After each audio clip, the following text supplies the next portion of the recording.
1955,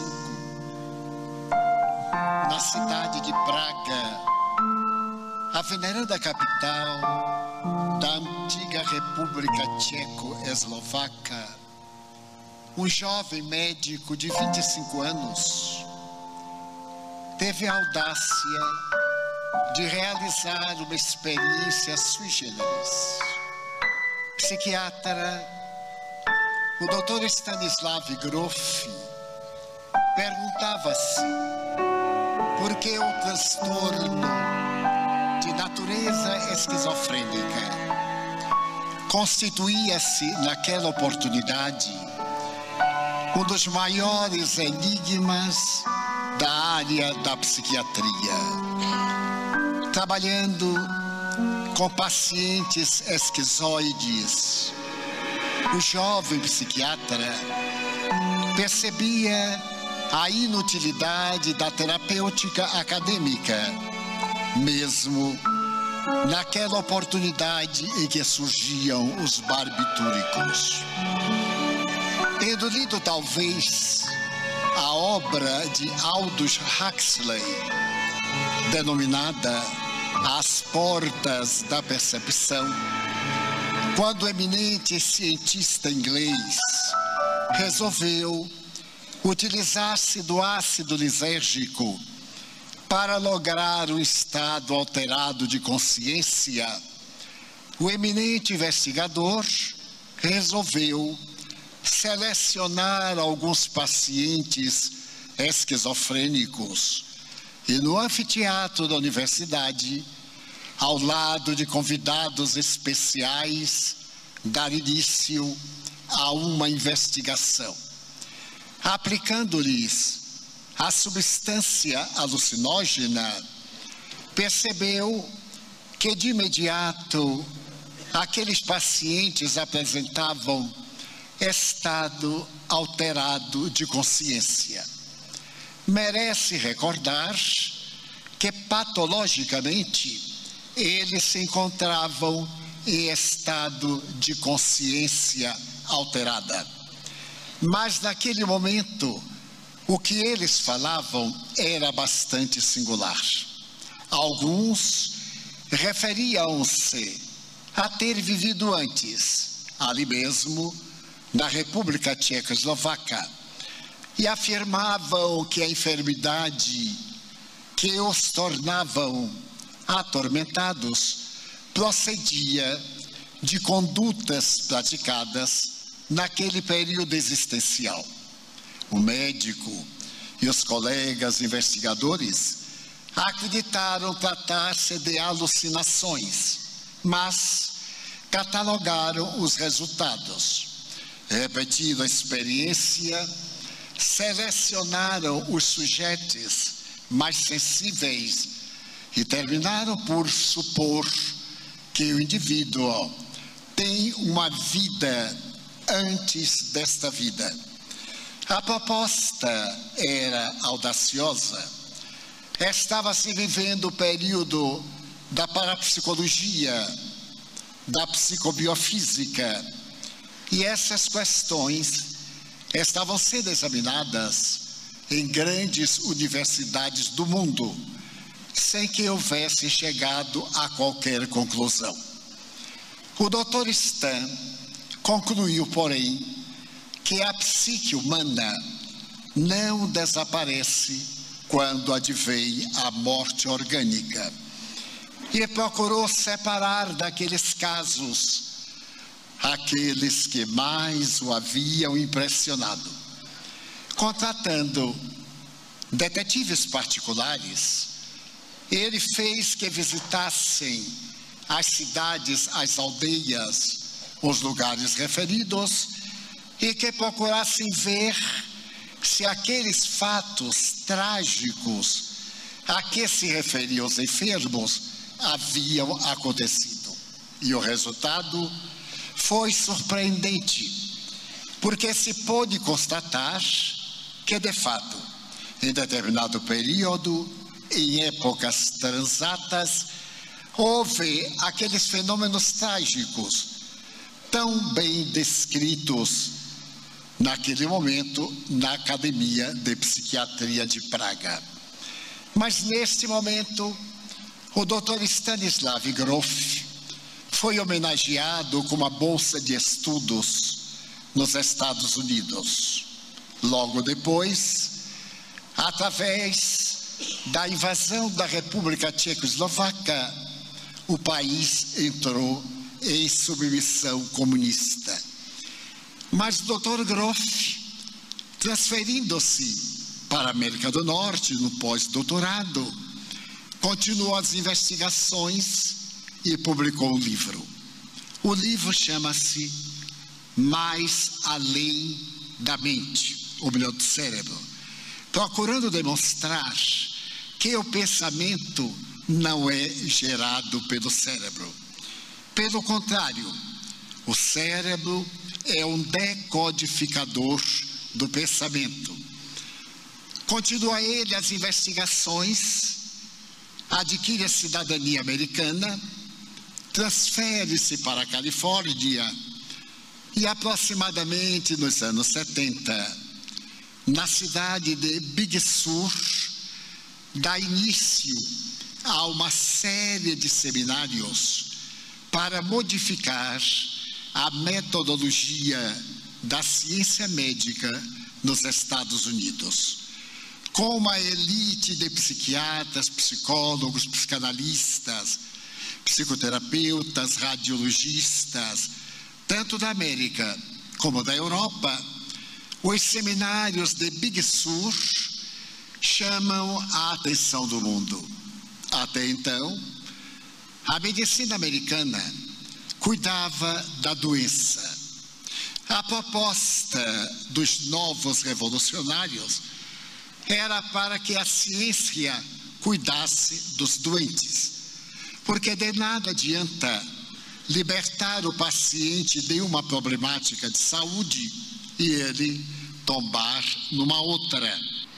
Como resultado, por volta de 1975, esses eminentes médicos fizeram uma proposta. Até então, a psicologia era considerada sob 3 aspectos: a psicologia behaviorista, psicologia do comportamento, a psicologia mais profunda, quase do sentido da paternidade humana, e a psicanálise. Essas 3 correntes básicas albergavam todas as escolas psicológicas e psiquiátricas daquela época. A sugestão foi apresentar uma 4ª força em psicologia. 4ª força esta que foi denominada como sendo uma psicologia especial. Uma psicologia que tem por fundamentos Deus, a imortalidade da alma, a comunicabilidade dos espíritos, a reencarnação, as obsessões. Essa psicologia, de imediato, alongou-se pela Terra e logo, acompanhando esse trabalho, investigadores que tentavam penetrar no inconsciente humano haviam descoberto que através da antiga regressão de memória se poderia visitar o inconsciente individual e o inconsciente coletivo de Carl Gustav Jung para conhecer-se fatores que desencadeavam hoje vários distúrbios de natureza emocional e psiquiátrica. Por exemplo, a depressão, as dificuldades sexuais, a frigidez feminina, a impotência masculina, determinados transtornos do aparelho digestivo, algumas suspeitas de natureza psicótica.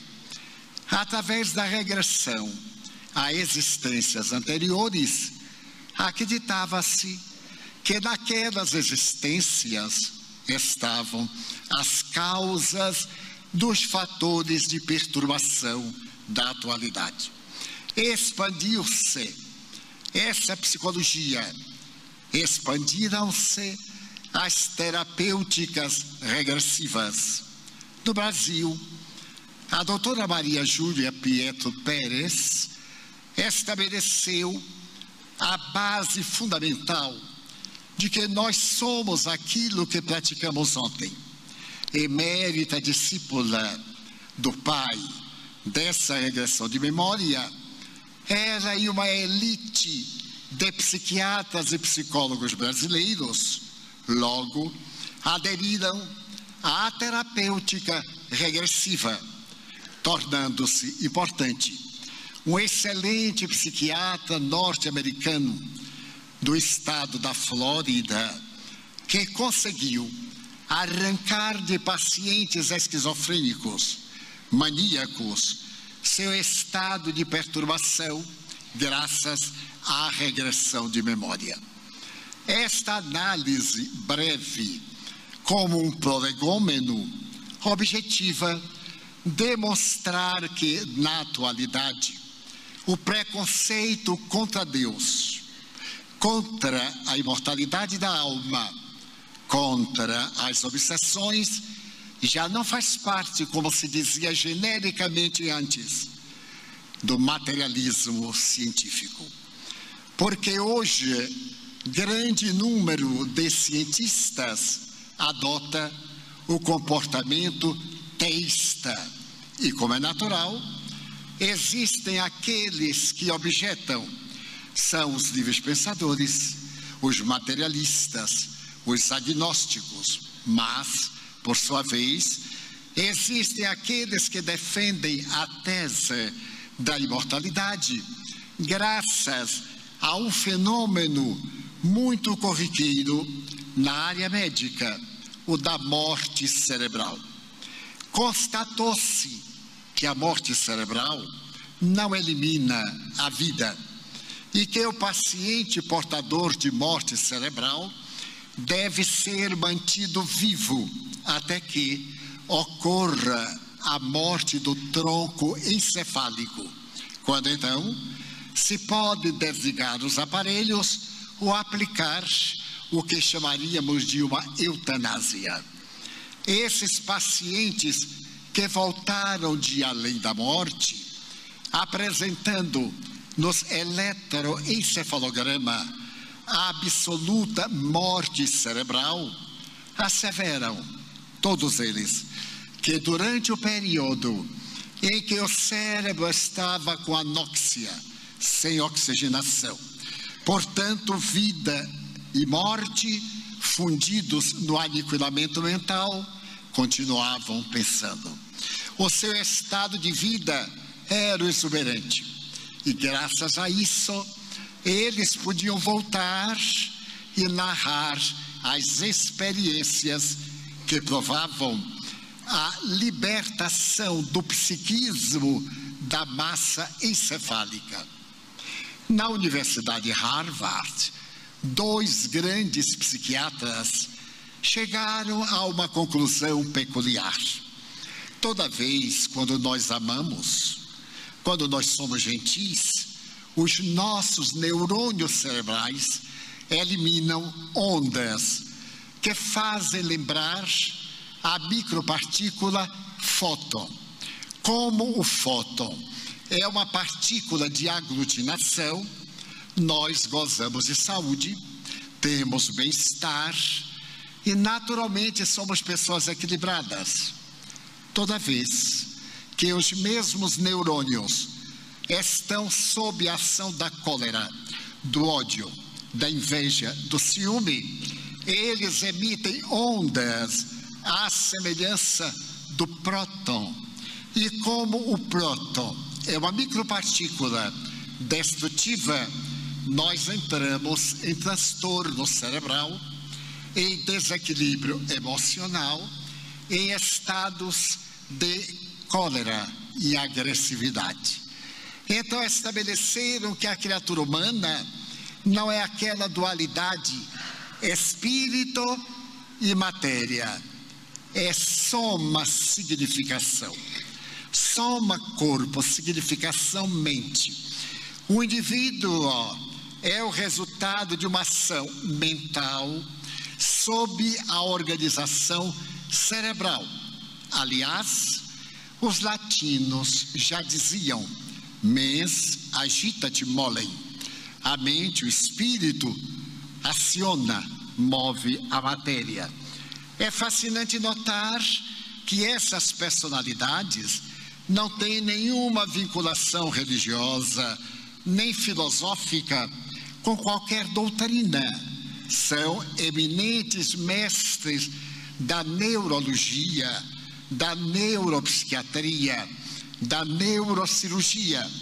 E nas suas investigações acaloradas e contínuas, chegaram à essência da vida, que é o ser humano. Permitam-me narrar uma experiência pessoal. Faz 30 anos, eu houvera terminado uma reunião doutrinária em nossa instituição em Salvador e me dirigia à sala da Mansão do Caminho, quando naquele momento escutei uma voz que me disse: tu vais ter uma parada cardíaca. Achei curioso, porque eu era jovem, estava apenas com 60 anos, e então estava em plena adolescência. Achei que não podia ter uma parada cardíaca, porque estava muito bem. E de repente, sem me dar conta, junto ao divã, eu perdi a consciência. Desmaiei e tombei sobre o divã. Felizmente, as pessoas correram. Em nossa reunião, havia vários médicos, inclusive um filho meu, médico clínico de 2 universidades. Correram para me dar assistência. E houve aquele ligeiro tumulto, mas no instante em que eu me dei conta, eu estava fora do corpo.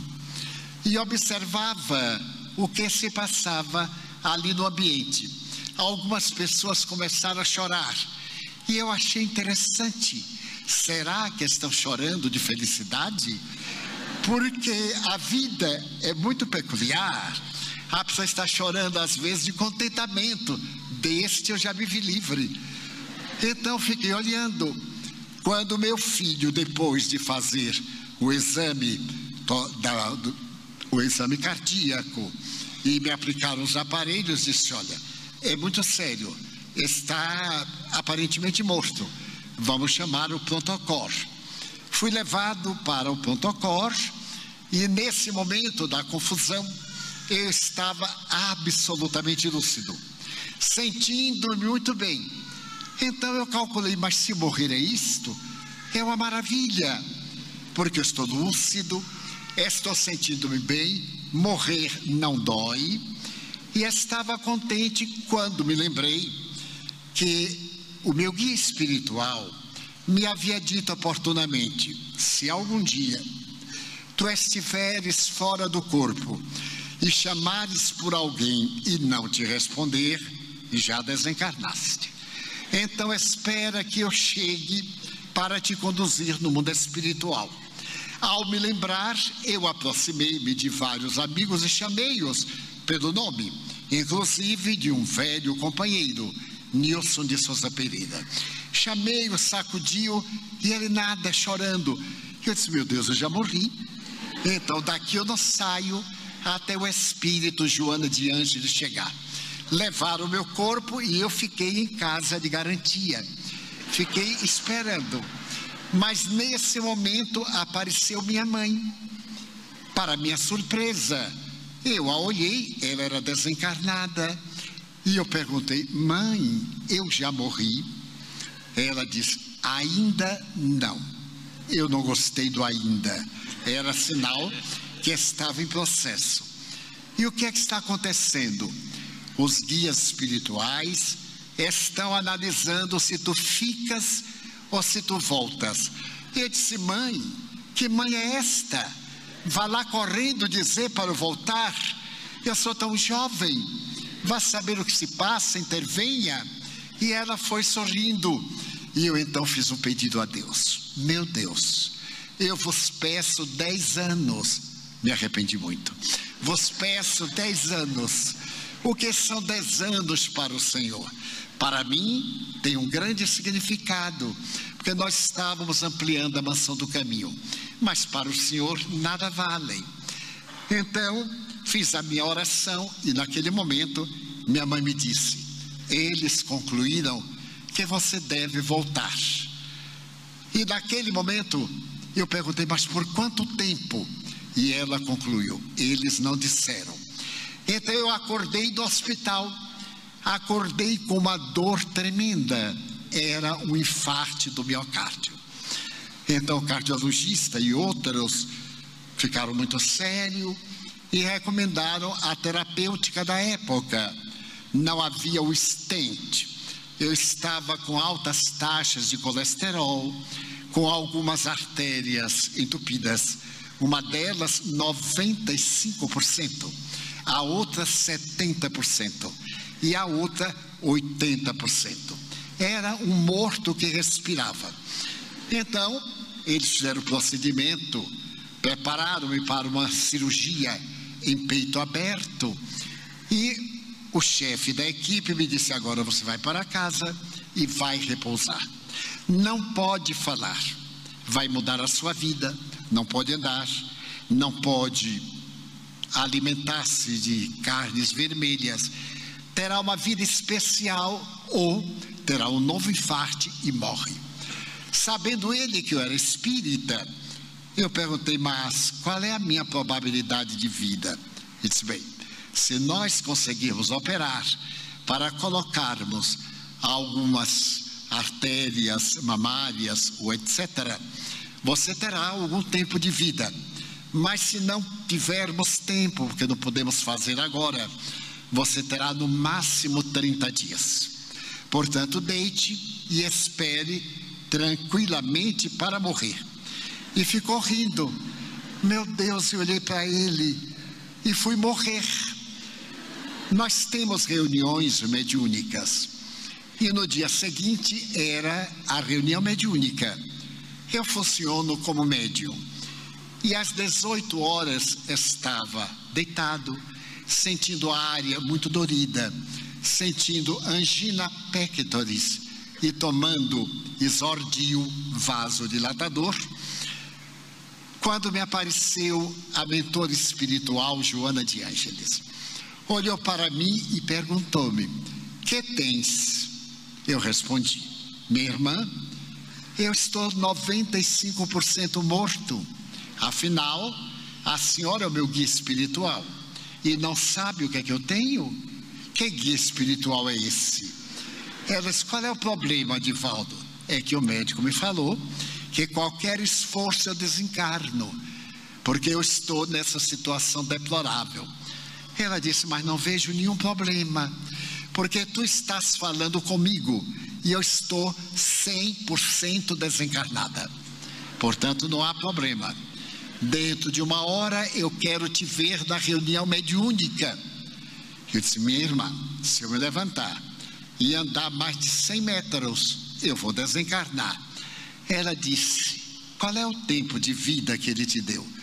Eu disse: 1 mês se fizer repouso absoluto. E se não fizer? A hora.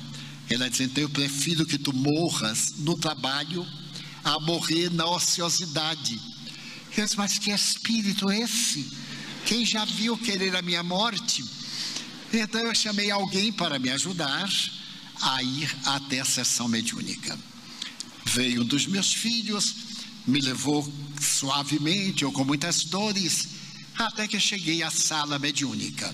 Sentei-me, e para quem não sabe o que é uma sessão mediúnica, é o momento quando nós fazemos as sessões experimentais, as sessões espíritas de pesquisa científica para provar a imortalidade da alma. Elas são em uma luz tíbia para evitar excesso de claridade e porque os raios luminosos queimam a energia, o ectoplasma. Porém, com uma lâmpada suave, perfeitamente visíveis, sentamos-nos à volta de uma mesa. e os trabalhos são iniciados com a leitura preparatória e depois da oração com os fenômenos mediúnicos. Sendo eu um dos médiuns mais antigos, vem sempre o espírito guia, dá as instruções, eu psicografo, às vezes espíritos sofredores comunicam-se, às vezes não, por meu intermédio. Então, com aquele mal-estar, eu digo, eu não vou aguentar. Mas entrei em transe. E quando despertei, era 9h30, 1h30 a reunião. Veio o espírito mentor, veio psicografia, veio uma entidade muito sofredora e houve a reunião habitual. Acenderam as luzes. E naquele momento, quando acenderam as luzes, eu respirei e estava sem dor. Achei interessante, porque angina pectoris é uma das dores perversas. Eu digo, meu Deus, e falei ao Nilson, estou melhor, e nada indica que eu ia melhorar. Então, eu não sou de falar muito, como se vê. Joana de Ângeles disse, agora, volta para o repouso, para não desfazeres as energias que nós te demos. Eu voltei para repousar, não morri, aqui estou, e o meu médico morreu de infarte nesse período. E eu fui fazer uma prece com muita emoção, agradecendo a Deus a escolha que Deus fez.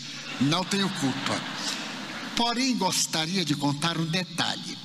Quando completaram 10 anos, eu estava muito alegre e há um espírito muito amigo meu. Ele me apareceu e me disse, Baiano, você não é nada inteligente, porque você pediu a Deus 10 anos e hoje completam 10 anos. Então está na hora de você voltar. A Deus a gente sempre pede muito, porque se ele estiver de mau humor, ele corta a metade e a gente fica com a outra metade. Mas eu lamentei, eu disse, bem, mas eu pedi, foi para 2010, que já passou. Então o Espírito disse, vou te contar uma anedota, porque se pensam que os espíritos são seres sobrenaturais, fantasiosos.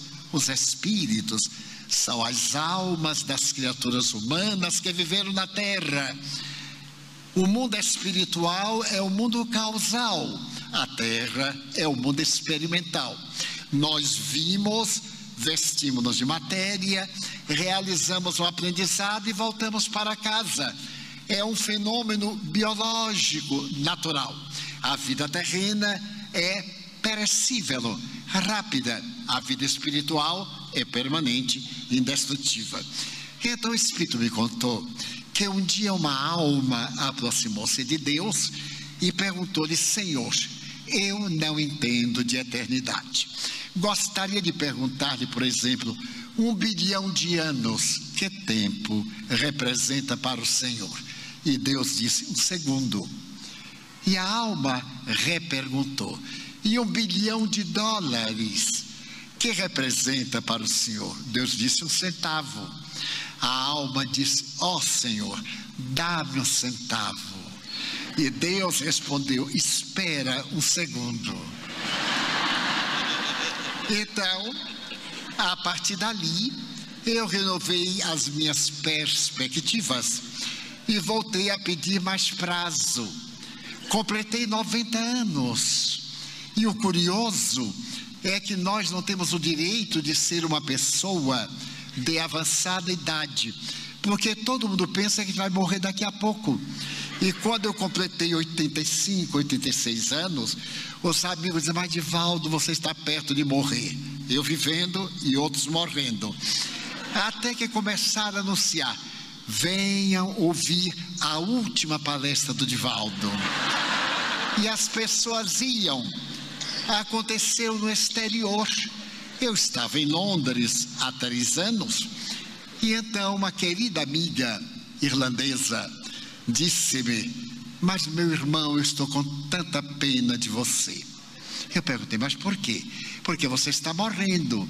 Eu disse, mas Miss Schmidt, Todos nós estamos morrendo. A morte começa no momento em que nós somos concebidos. Ela disse, não, mas é que foi anunciado que era a sua última vez que você vem a Londres.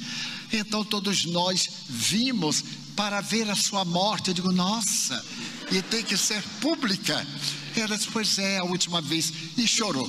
Mas ela chorou tanto com pena de mim, que eu também chorei com pena de mim. Abraçamos-nos. E eu disse, bom, vamos ver. Mas não morri. No ano seguinte, eu voltei a Londres, mas não me lembrei da senhora Schmidt. No outro ano, voltei a Londres, mas não me recordei. Este ano, retornei. E quando eu estava no fim da palestra, eu me lembrei. Eu estava na Universidade de Londres e fui olhando o auditório para ver se eu encontrava Miss Schmidt. Então não a encontrei. Perguntei à minha tradutora, e Miss Schmidt não veio. Ela disse, Divaldo, ela morreu. Há 3 anos depois que esteve com você, ela morreu. E digo, nossa, ela recebeu a intuição certa e aplicou na pessoa errada. Então, todo mundo que diz assim, Divaldo, eu soube que você está para morrer. Cuidado, hein? Eu irei ao enterro. Mas o que eu quero focalizar é a imortalidade da alma, a reencarnação. Porque graças a esse fenômeno daquela parada cardíaca, e curiosamente, não há muito, eu fui fazer um check-up no Sírio-Libanês, e o melhor cardiologista daquele órgão, talvez da América do Sul, depois de me examinar longamente, deu-me o diagnóstico de um coração fascinante. E eu lhe perguntei mais, doutor fulano, eu tive uma problemática dessa natureza. O que é que aconteceu? Porque deve estar ainda o problema. Ele disse, olha, Divaldo, é uma coisa peculiar. Uma outra veia fez uma curva e se transformou numa artéria, deixando aquele entupimento de lado e irrigando o seu coração. Você tem um conjunto de artérias especial, é uma coisa muito rara. Por que será? Eu disse, porque eu sou paranormal. Achei tão chique ser paranormal, porque eu podia dizer, sou médium, eu sou paranormal. Ele disse, eu sei que você é médium, e a mediunidade faz isso. Eu digo, olha, para mim ela fez, e pode ficar contente, fazer ainda outros ramos, pode virar uma árvore, ao invés de estentes, fazer nas próprias veias, transformadas em artérias cardíacas. E apenas há uma semana, na quinta-feira passada, eu me submeti a novos exames cardiológicos, e para 90 anos, eu estava um adolescente, com 7/12, 80, e assim por diante. Uma maravilha. Porém, estava com o ciático de um homem de 150, porque a vida compensa, dá de um lado e tira do outro. Tive que fazer um procedimento muito delicado para bloquear o ciático, e aí me vieram outros problemas, mas que não me impedem de realizar os meus compromissos espirituais. Desta forma, eu próprio vivi a experiência da vida, da parada cerebral e da existência com o pensamento lúcido fora do cérebro. Isto me levou a uma experiência que eu havia tido fazia muitos anos, 1967, quando estive em Paris pela primeira vez. Naquela oportunidade, eu me encontrava na Cidade Luz para passar poucos dias em casa de amigos, e tive a noite mais perturbadora da minha vida. No dia seguinte pela manhã, eu resolvi sair para caminhar um pouco. Era agosto, fazia calor, e então me veio a ideia de tomar um ônibus a Versailles, e peguei o ônibus. Eu não falo francês em lucidez e não conhecia nada nem a ninguém. Quando o ônibus se afastou da periferia de Paris, da banlieue, deu-me vontade de saltar. Eu dei o sinal, saltei e me adentrei por uma floresta. A floresta me era tão familiar como qualquer uma coisa que eu conhecesse bastante. Era uma segunda-feira, eu andei até ver uma casa monarcal e muito interessante, um mosteiro. Aproximei-me e bati a aldraba. Veio uma monja e me atendeu pela portinhola. E sem que eu me desse conta, eu perguntei se era possível visitar o monastério. E ela disse que não. Primeiro, porque era um monastério de monjas clausuradas. E segundo, era também segunda-feira, dia em que os monumentos parisienses são dedicados à limpeza, por causa do domingo anterior. Mas então eu me dei conta que estava falando francês. Eu pensava normalmente e saía de forma que ela entendia. Eu insisti e pedi para falar a Madre Mestra. Ela me levou ao paratório, a Madre Mestra veio e eu comecei a explicar que gostaria muito de visitar aquele monastério. Ela perguntou por quê. Eu digo porque fui eu quem fundou esse monastério. Eu disse, meu Deus, eu devo estar louco. A freira vai telefonar para a polícia, porque eu falava sem sentir, dentro de um impulso. Ela sorriu e me disse, mas meu filho, esse monastério foi fundado no ano de 1526, no período do cardeal Richelieu. Eu disse, pois é, eu me lembro, porque eu era uma pessoa próxima ao cardeal de Richelieu, era um sacerdote. Ela me olhou penalizada e disse, mas ele morreu há muitos séculos. Eu disse, eu sei, sim, senhora, mas é que ele morreu aqui nesse monastério. E eu desejava ver a cela em que eu morri. Ela diz, mas é uma conversa bastante perturbadora, não é? Eu disse, sim, senhora. Agora a senhora me fale a abadesa. Lá veio a abadesa. E repeti tudo. A abadesa me olhou penalizada e disse, olha meu filho, é melhor voltar para casa. Eu sei que você é estrangeiro, mas estou interessada porque você está falando o francês antigo provençal. Eu nem sabia que havia o francês provençal. Eu disse, não me diga. Ela disse, é verdade. Quem ficou mais admirado fui eu. E então ela perguntou, mas por que você tem esse interesse? Porque o nosso fundador, o padre fulano de tal, morreu por volta de 1580 aproximadamente. Digo, sim senhora, eu me lembro. E ele morreu aqui. Ela foi tomada de espanto e disse, mas o senhor leu a história de nosso convento é de clausuradas e ninguém do sexo masculino adentra a não ser o nosso confessor. Eu disse, não senhora, eu me recordo, eu sou a reencarnação daquela personalidade. Ela disse, você sabe o que está falando? Eu digo, sei, sim senhora, mas gostaria de ir ao lado para a cela, passando pela clausura. E ela novamente, mas não pode, porque homem não pode passar pela clausura. Eu digo, mas há uma passagem secreta, o altar-mor tem uma portinhola, a gente desce, atravessa um corredor, sai no pátio. Ela disse, mas como você sabe? Eu disse, eu me lembro. Então venha mostrar. Eu levantei-me, ela disse, vai andando na frente. Eu fui e vi a madre abadesa, a madre mestra e a porteira. Então eu disse, como antigamente, às 3 atrás. Cheguei à portinhola do altar, mostrei, ela mandou eu ir, descemos e fomos até a cela, porque aquele religioso era tão religioso que havia uma lenda de uma pedra que ele, de tanto se ajoelhar, a pedra estava gasta. E havia na parede a figura, uma pintura da Madonna queimada por uma vela. Eu descrevi antes, e quando chegamos lá, estava exatamente. A madre abadesa disse, agora você vai nos explicar isto. E ficamos conversando, eu explicando que a vida não era única, nós tínhamos existências, mas no entusiasmo muito grande. Chegou o meio-dia, convidou para almoçar, eu aceitei, continuamos a conversar. Chegou a tarde, o lanche, eu digo, não posso, eu tenho que voltar a Paris.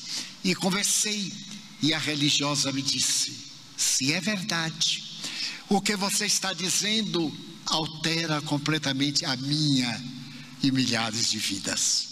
A vida é única. Eu digo, sim senhora, a vida é única, mas as existências corporais são muitas. É como um educandário.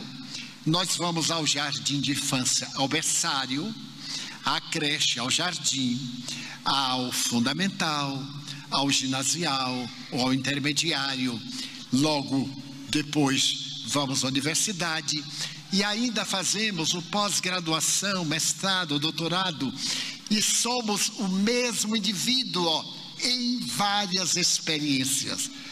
Então nós somos seres criados por Deus, simples e ignorantes. Em cada etapa nós desenvolvemos uma faculdade, uma tendência, uma aptidão. Vamos crescendo e toda vez que nós erramos, nós voltamos, como qualquer aluno, a repetir a experiência. E esse repetir a experiência é denominado provação, é um teste ou expiação, quando nós falhamos na provação. Então o Espiritismo, falei-lhe do Espiritismo, é a ciência da imortalidade que veio provar o significado da vida, como a vida é um poema de alegria, como nós deveremos aproveitar cada instante existencial para a nossa felicidade, para a nossa plenitude. Diz-se que o reino dos céus não é deste mundo, não é, mas começa neste mundo. Para que eu atinja uma meta, eu deverei começar de um ponto inicial, e etapa a etapa, até atingir a meta. Conversamos muito, e no dia seguinte, eu lhe mandei as obras básicas do Espiritismo, o Livro dos Espíritos, que estamos comemorando uma idade fantástica, 160 anos de publicado, o Livro dos Médiuns e o Evangelho segundo o Espiritismo, porque os outros dois, a Gênese e o Céu e o Inferno, eu não encontrei na oportunidade.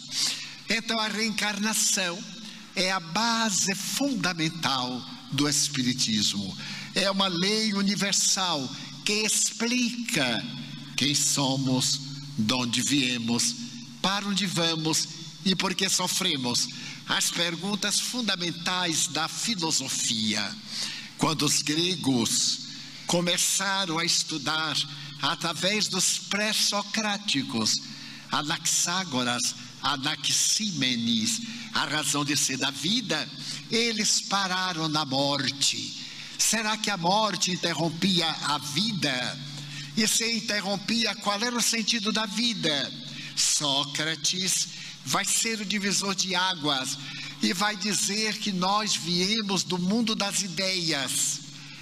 Este mundo das ideias nos dá a sombra. O corpo é a sombra, o espírito é a realidade.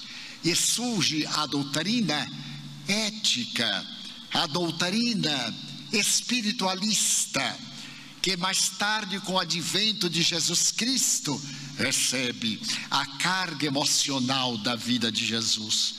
Jesus não veio à terra fundar uma religião, como se diz. Ele veio à terra dignificar a criatura humana, dizer que a verdadeira religião é o amor, que nós deveremos desenvolver esse sentimento que é Deus em nosso mundo íntimo, como asseveram os esoteristas, nosso Deus interno, esse ser também chamado o Cristo interior, que nós devemos desenvolver para podermos gozar o reino dos céus, que é um estado de consciência. Então é fascinante a doutrina do Evangelho de Jesus que nós entorpecemos, transformamos numa doutrina respeitável e agora dignificada pelo Papa Francisco, o Papa que veio do outro mundo, o Papa cristão, o Papa verdadeiramente evangélico e bom, que revolucionou a Cúria Romana, que revolucionou a pompa vaticana e que simples mortal pede a todos nós que oremos por ele, pela sua grande responsabilidade. Eis à frente do maior rebanho religioso do mundo, o catolicismo, 1,1 bilhão de crentes, a figura dúlcida deste homem extraordinário, que faz a pacificação com todas as religiões, que não julga a ninguém e que permite ao indivíduo o direito de errar e de reabilitar-se. Bases da doutrina espírita. No passado, o Papa João Paulo II declarou que as comunicações espirituais são verdadeiras. Na década de 1900, 2000, conforme o Observatório Romano, o Jornal da Cúria Romana, ele declarou a 15 mil pessoas na igreja de São Pedro que a morte não interditava a vida e que os mortos voltavam a comunicar-se com os vivos, tese da doutrina espírita. Porque se a morte destruísse a vida, qual era o sentido? Porque a natureza gastaria 2 bilhões de anos quando começou a vida na intimidade das águas oceânicas para criar a primeira molécula, os organismos unicelulares, as cadeias de açúcares, o pequeno tubo que se vai transformar em algas marinhas e vai desenvolvendo antropologicamente até chegarmos a nós. Porque a natureza, ao chegar a nós, pararia o processo de evolução. Como é que uma célula,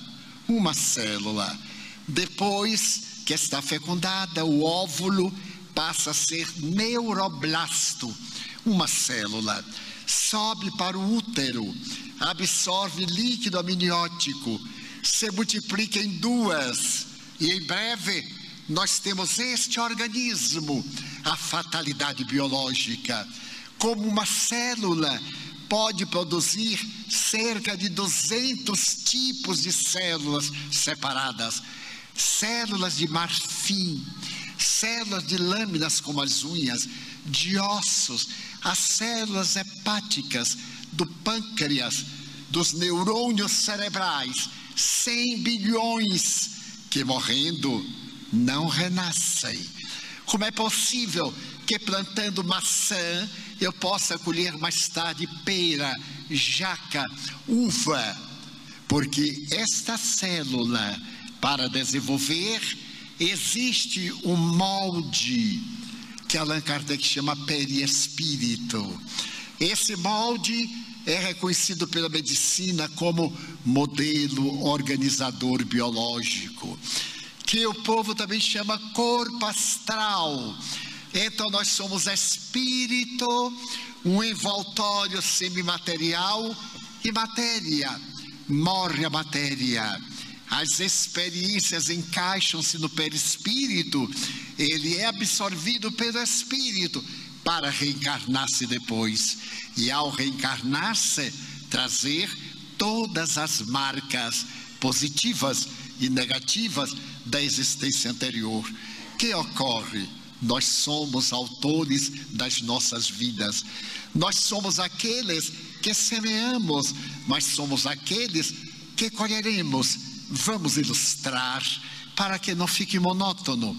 No ano de 1939, uma irmã minha suicidou-se. Eu estava com 12 anos e, como minha mãe não sabia ler, fui eu quem leu o telegrama. O telegrama era uma linguagem cruel. Dizia: Nair Franco morreu, venham dar assistência. Ela morava em Ilhéus, e nós morávamos em Feira de Santana, na Bahia.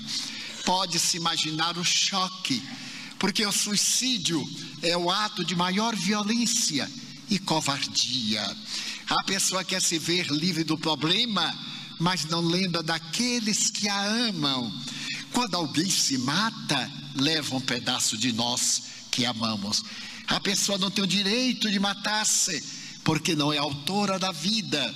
E depois o seu problema amanhã estará resolvido.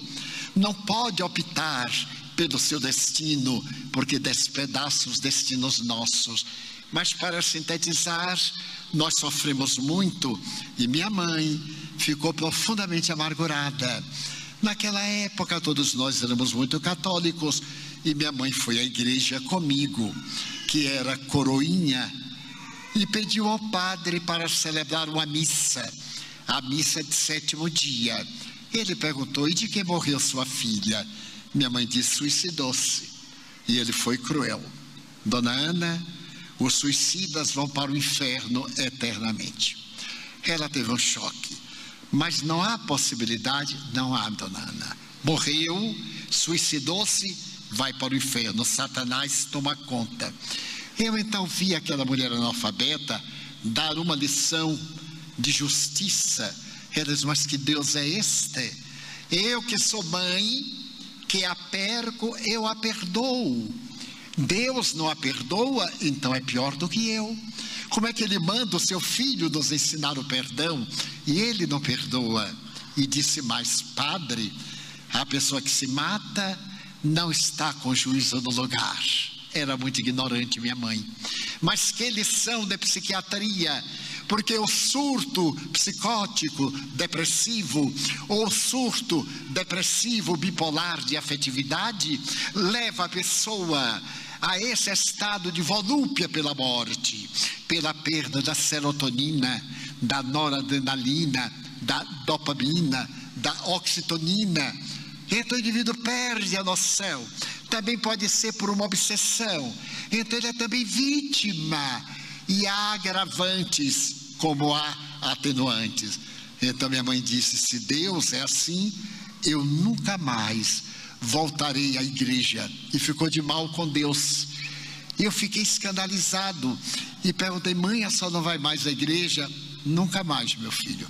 Eu disse: então eu também não vou. Ela disse: vai, porque a briga é minha e dele, não é sua. Passaram os anos e minha mãe se tornou espírita quando eu me tornei espírita. E a primeira pergunta que ela me fez quando eu a convidei a estudar o Evangelho foi assim: Deus, o seu Deus perdoa? Eu digo: mãe, não é o meu Deus, Deus de todos nós não perdoa. Mas meu filho, ele não perdoa. Eu digo: não, senhora. Por que ele não perdoa? Porque ele ama. Quem ama não perdoa. Só se perdoa quando se tem ressentimento. E Deus nunca tem ressentimento de nós. Ele nos ama sempre. Ele compreende a nossa infância. Então ele nos dá outra chance. Ela se comoveu e disse: ensine-me a amar esse Deus. Tornou-se espírita. Passaram-se os anos, foi morar na Mansão do Caminho. E quando ela estava desencarnando, no mês de fevereiro de 1972, ela me disse: meu filho, eu estou vendo o seu pai, eu estou vendo Nair, minha irmã suicida. E Nair está me dizendo: mãe, venha me libertar do meu inimigo. Ela foi vítima de uma obsessão cruel. Não aguento mais sofrer. 33 anos de sofrimento. Venha me ajudar.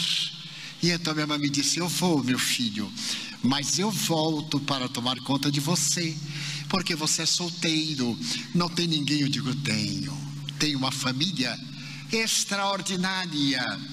Ela disse: mas eu vou voltar. E eu lhe falei com ternura: não volte, a senhora vai ter uma recepção maravilhosa, os mentores estão aqui. Ela então disse: meu filho, você quer discutir com sua mãe na hora da morte? Porque a velhinha era terrível, era baixinha, não perdia uma briga nunca. Então eu cedi.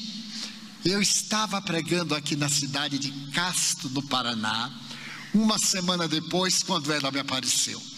Eu estava falando, ela apareceu, eu tive um choque.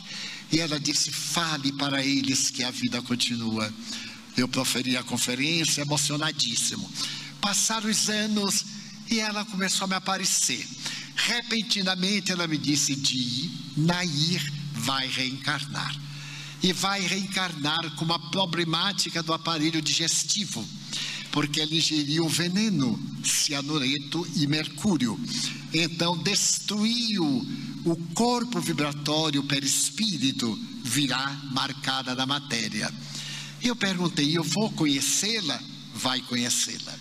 Passaram-se os 3 anos e chegou à porta da mansão uma senhora afrodescendente com uma criança no colo, morrendo. O porteiro me chamou, eu fui ver e a senhora disse: eu vim pedir ao senhor para salvar a minha filha. Ela está morrendo, coberta com tecido muito sujo. Eu ergui, a menina tiritava, magríssima, com a idade física menor do que a biológica. Levei imediatamente para o centro médico, chamei o meu filho, coloquei a mãe também. Ela disse: nós vivemos de sopa de papelão.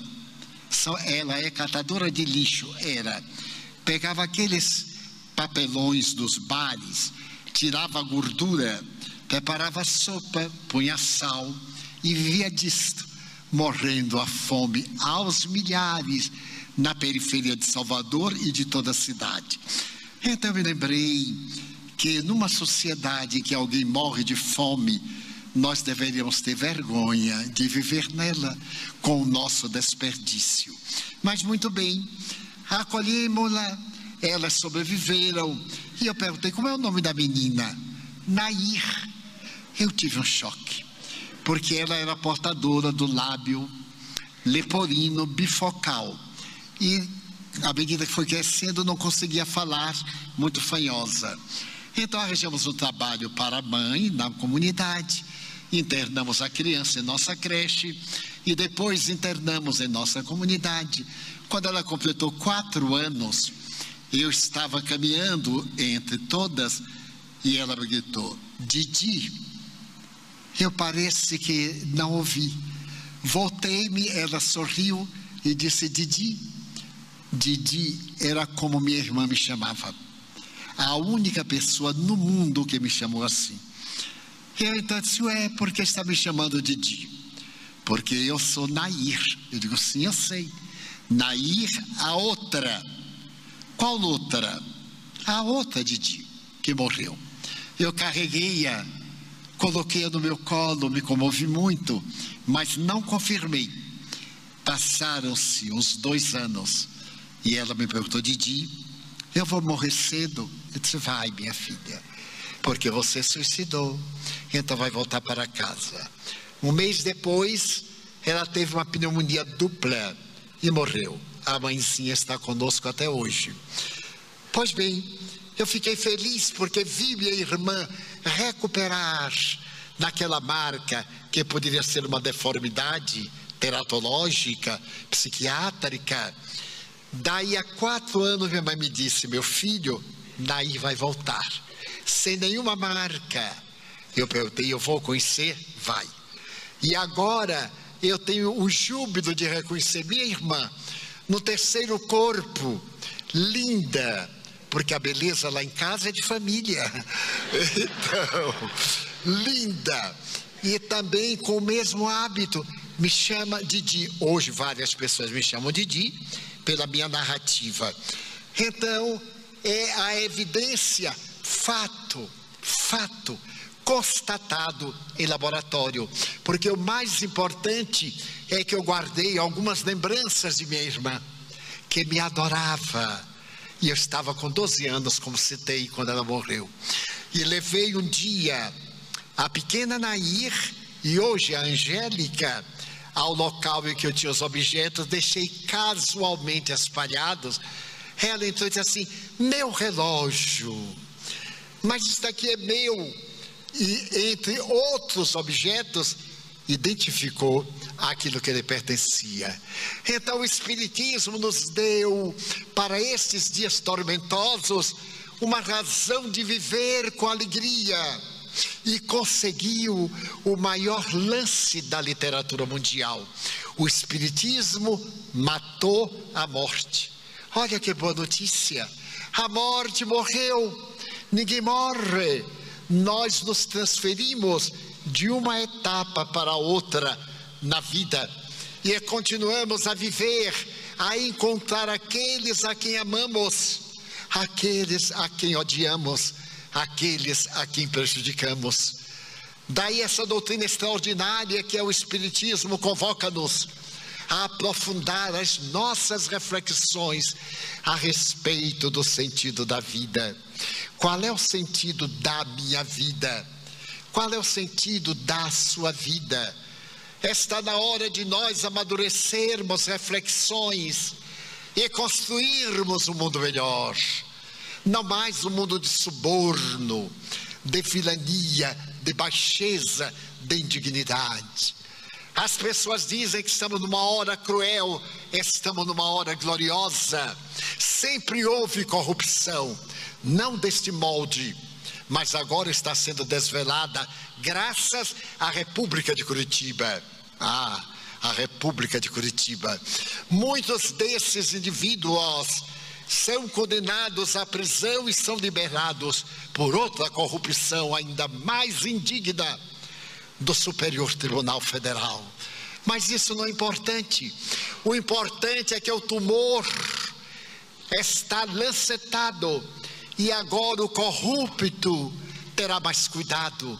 Não encontrará o apoio governamental, não encontrará o silêncio, porque a pior coisa não é o mal que os maus praticam, é a covardia dos bons que fazem silêncio. Não podemos silenciar. Eu me recordo que Dom Helder Câmara, na época de exceção, que foi a Revolução, ele estava em Paris, no exílio, e disse: Gandhi diz que ele fala pelos oprimidos. Eu sou a voz daqueles que não têm voz. Então nós espíritas temos que ser o exemplo do verdadeiro cristão. Esses seres espirituais que aqui estão conosco em multidão, que nos inspiram, que nos dão vida, apelam para a nossa consciência. Seja você a exceção. Confie em Deus. É um período de crise internacional, nacional, geral, porque é uma crise humana. A criatura humana perdeu o seu próprio endereço, não sabe para onde vai. O Dr. Rolomei, filósofo e teólogo americano, falava do individualismo, do sexismo, do consumismo, da destruição da família, que ocorreu a partir dos anos 60 para cá. Mas nós estamos à véspera de uma era nova, da transição planetária, quando o mundo será melhor, quando o mal cederá lugar ao bem. E já vemos na humanidade milhões de pessoas boas, nobres, gentis, dedicadas, devotadas ao bem, que estamos interessados na construção de uma sociedade melhor. Desejamos convocar cada um para que seja feliz hoje. Não postergue nenhum de nós a felicidade para quando o Natal vier, para quando casar ou descasar. Viva a felicidade agora. É importante termos consciência de que nós somos espíritos imortais. Nada nos destruirá. E nós, se perseverarmos no bem, receberemos a palma, a vitória, a glória, porque Deus nos ama. O Jesus que gritou na história as bem-aventuranças é o mesmo que diz suavemente: vinde a mim, todos vós que chorais e sofreis, recebei de mim o meu fardo, tomai o meu julgamento. Meu julgamento é suave, meu fardo é leve. Vinde a mim, eu vos consolarei. Ergamos a cabeça e saiamos daqui agora reflexionando na certeza de que nos reencarnamos para ter o objetivo de amar a todos, amar os inimigos, amar aqueles que são difíceis de amar e amarmos-nos a nós próprios, trabalharmos pela nossa renovação moral, pela revolução interior de construir um mundo melhor dentro de nossas vidas. Graças a isto, o professor Stanislav Grof, que eu tive a honra de encontrar na cidade de São Francisco há 3 anos, eu octogenário, ele também, me ofereceram um livro a respeito do destino das criaturas, que é o encontro com a plenitude. Carl Gustav Jung, o pai da psicologia analítica, dizia que nós marchamos para o estado luminoso, o estado de luz, para a individuação, para o reino dos céus, nas palavras de Jesus. Demos-nos as mãos, agradeçamos as nossas dores, sem masoquismo. O fenômeno do dor é um desgaste. Procuremos preservar o animalzinho que é o corpo, como chamava São Francisco, o burrico. Cavalguemo-lo com ternura e digamos: meu Deus, eu quero dizer-te que eu amo a vida, que para mim é bela e é consentida. Muito obrigado pelo que me deste, pelo que me dás. Obrigado pelo ar, pelo pão, pela paz. Obrigado pela beleza que os meus olhos veem no altar da natureza. Pelos olhos meus que veem o céu, a terra, o mar, que acompanham a ave ligeira que voa fagueira pelo céu de anil e se detém na terra verde salpicada de flores em tonalidades 1000.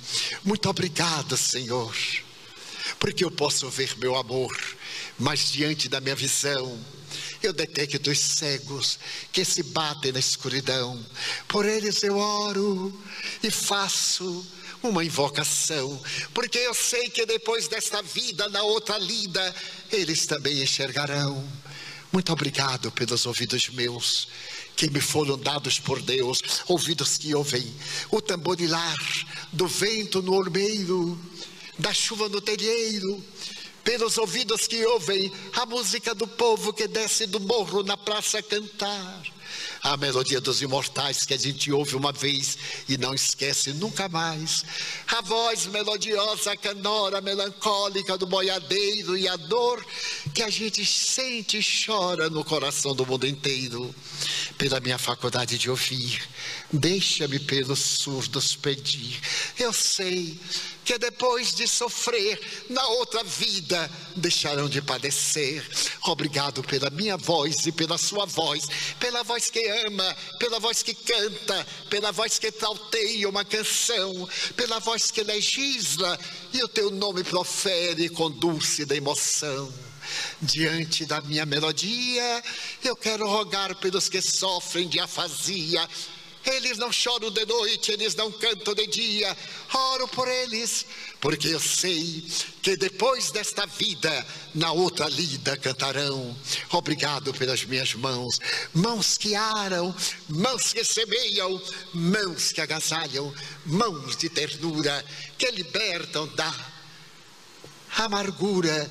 Pelas mãos que apertam mãos, mãos dos adeuses, que limpam feridas, que enxugam suores, lágrimas das vidas, pelas mãos de sinfonias, pelas mãos de psicografias, pelas mãos de poesias, pelas mãos de cirurgias, pelas mãos que atendem a velhice, a dor, o desamor, pelas mãos que no seio embalam o corpo de um filho alheio sem receio, e pelos pés que me levam a andar sem reclamar. Muito obrigado, Senhor, porque eu posso me movimentar diante do meu corpo perfeito. Eu te quero louvar, porque eu vejo na terra aleijados, amputados, paralisados, que se não podem movimentar. Eu oro por eles, porque eu sei que depois desta expiação, na outra reencarnação, eles também bailarão.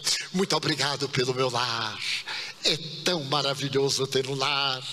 Não importa se é uma mansão, uma favela, um bangalô, um duplex, um ninho, uma casa no caminhão, seja lá o que for, mas que dentro dele exista a figura do amor. Amor de mãe ou de pai, de mulher ou de marido, de filho ou de irmão. A presença de um amigo, alguém que me dê a mão, porque é muito triste viver na solidão, pelo menos na companhia de um gato ou de um cão.